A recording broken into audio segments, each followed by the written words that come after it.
আমরা দেখো আছি এখন সাঁতরাগাছিতে 8:50 আমাদের ট্রেন, আমরা ওয়েট করছি। এই যে বাবা মা এসেছে, বাবা মা এই যে সমৃদ্ধ।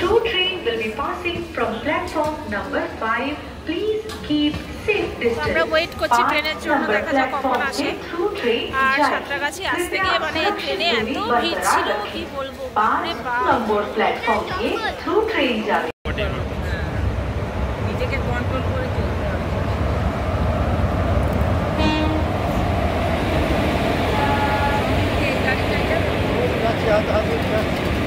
দাঁড়াও দাঁড়াও, কিছু করতে হবে না, দাঁড়াও দাঁড়াও দাঁড়াও, ঠিক আছে দাঁড়াও দাঁড়াও, ট্রেন আসবে, ট্রেন আসবে, দাঁড়াও। তো দেখো একদম ঠিক টাইমে আমাদের ট্রেন ঢুকে গেছে। তো এটা হচ্ছে গরিব রথ, আর এটাতেই আমরা যাব। তো চলো ভেতরে যাই, গিয়ে একটু বসে টসে তারপর তোমাদের সাথে কথা বলছি। তো এখন বাজে রাত প্রায় 11:30। এখানে আমরা 3 জন জেগে আছি। বাবা ওষুধ খাচ্ছে, আর সুমিত অফিসের কাজ করছে, আর আমি জেগে আছি।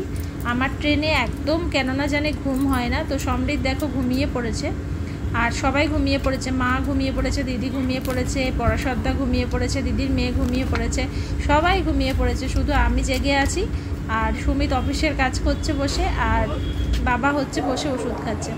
তো যাই হোক, খুব সুন্দর ট্রেনটাতে এসেছি আমরা, মানে টাইমেরও আগে ঢুকিয়ে দিয়েছে, একদম 4:26 নাগাদ ঢুকে গেছি আমরা। তো এখন আমরা যাচ্ছি আর কি। তো চলো থাকো আমাদের সাথে, দেখতে থাকো সারাদিনের ব্লগটা।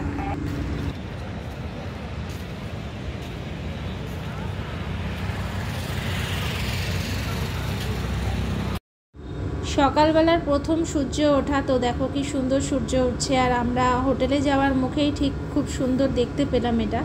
Good morning friends, welcome back to my channel. সকাল সকাল পুরী থেকে আমার ব্লগটা শুরু করছি। আমরা এই মাত্র হোটেলে ঢুকলাম, না এই মাত্র নয়, 15-20 মিনিট হয়ে গেছে। তো যাই হোক, আমরা কিন্তু হোটেল বুক করে আসিনি।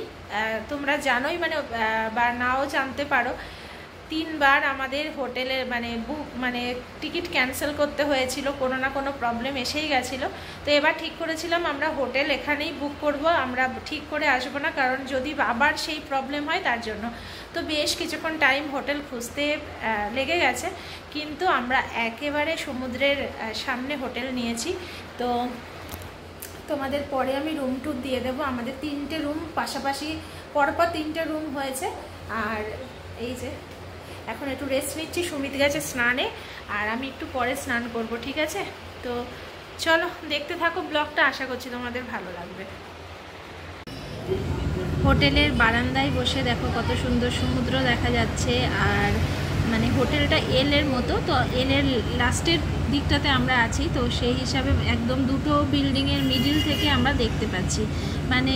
রাইট সাইডে হচ্ছে আমাদের হোটেলেরই বিল্ডিং, আর লেফট সাইডে কিন্তু অন্য হোটেলের বিল্ডিং, আর এই দুটো মিডিলে থেকে আমরা দেখছি। তো আমরা এখন চা খাচ্ছি সবাই মিলে। এই যে মা চা খাচ্ছে, বাড়ি থেকে ছোট ছোট গ্লাস নিয়ে এসেছে, এই গ্লাসেই চা খাচ্ছি। সমুদ্র দেখে আমার। আচ্ছা বন্ধুরা, এটা ঠিক করেছি না ভুল করেছি? এই যে গ্লাস নিয়ে এসেছি, ভুল করেছিস, ভুল করেছিস। এটাকে আমরা ধুয়ে ধুয়ে খাচ্ছি সবাই মিলে। চাটা ভালো খেলে তুমি? একদম সেই বেশি ধুয়ে আমাদের একটু তোলো, গরিব মানুষের একটা ছবি তোলো। এই যে গরিব মানুষ, এই যে আমরা গরিব মানুষদের ছবি তুলছে না, আর একটা গরিব মানুষ শুয়ে আছে। ওটা কাকে দিয়েছে? ও তো দিদি দিয়েছে কাককে। কাককে এখন ওটা নিচে পড়ে গেছিল, ওটা ওই দিন দিয়ে দিলাম। পিঁপড়ে হবে হোক, কাক তাও ভালো।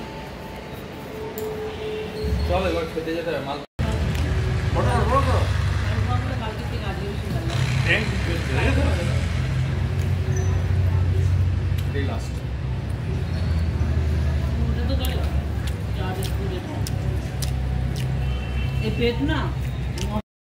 বারান্দায় আমরা সবাই মিলে বসে সকালে একটু খাওয়া দাওয়া করছি। কালকে মা প্রচুর মালপোয়া ভেজে এনেছিল, সেই মালপোয়াগুলোও ফিনিশ করছি।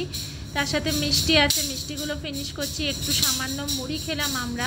তো এই যে আমরা এখন চলে এসেছি সমুদ্রের ধারে, আর এই হচ্ছে আমাদের হোটেল। আমরা আছি এই রুমটাতে, আর এই হচ্ছে সমুদ্র।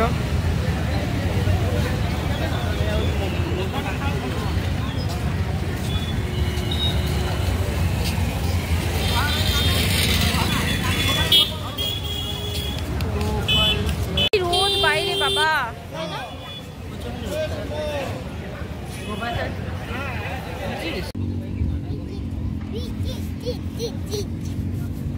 হ্যাঁ, নোংরা ঘটে না।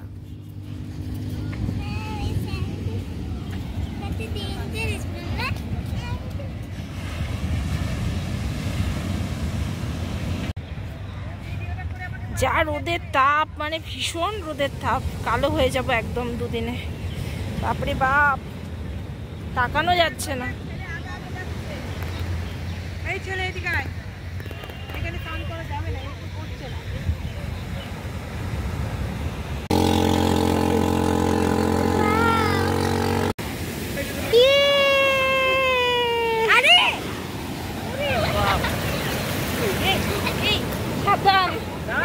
বালির নিচে নেমে যাচ্ছে, সর্বনাশ।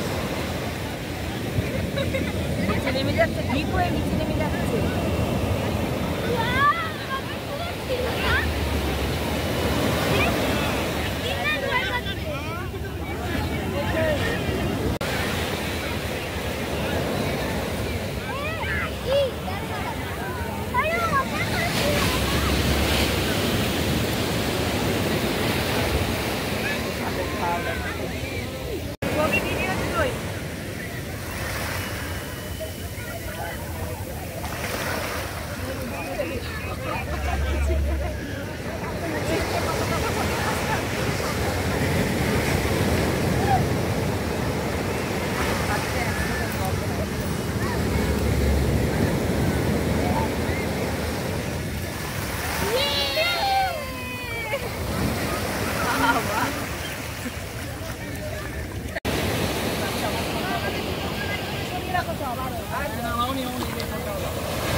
এখানে আমরা প্রত্যেকে ভীষণভাবে সমুদ্রে স্নান করা এনজয় করছি, এমনকি আমার বাবাও। তো চলো এখনকার মতো ব্লগটা শেষ, পরের ব্লগে তোমাদের আবার পরের মুহূর্তটা শেয়ার করবো। এখনকার মতো টাটা।